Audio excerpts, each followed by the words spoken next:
Success মানে শুধু টাকা পয়সা না, সাকসেস মানে বড় গাড়ি বা নামি চাকরিও না। সাকসেস মানে হলো নিজের জীবনে সন্তুষ্ট থাকা, নিজের স্বপ্নের পথে এগিয়ে চলা। অনেকেই ভাবে অন্যের মতন বড় হতে পারলেই সফলতা, কিন্তু না, সফলতা কখনো তুলনা হয় না। সফলতা হলো নিজের ভেতরের শান্তি, নিজের পরিশ্রমের ফলাফল অনুভব করা। সাকসেস মানে হলো সকালে ঘুম থেকে উঠে মনে হওয়া, হ্যাঁ আমি আমার পথে আছি, আমি হারিনি। সাকসেস মানে সেই হাসি যা আসে নিজের অর্জনে, নাকি যেই হাসি আসে সবাইকে দেখানোর জন্য, সেটা কখনো সাকসেস হতে পারে না।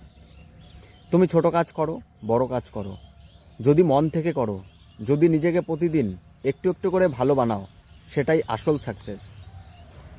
কারণ সফলতা কোনো একদিনে আসে না, সফলতা তৈরি হয় প্রতিদিনের ছোট ছোট জয়ের মধ্যে। তুমি যখন হাল না ছাড়ো, যখন ব্যর্থতাকে ভয় না পেয়ে আবারও চেষ্টা করো, তখনই তুমি সফলতার পথে। তাই অন্যের মতো হতে যেও না, নিজের মতন হও।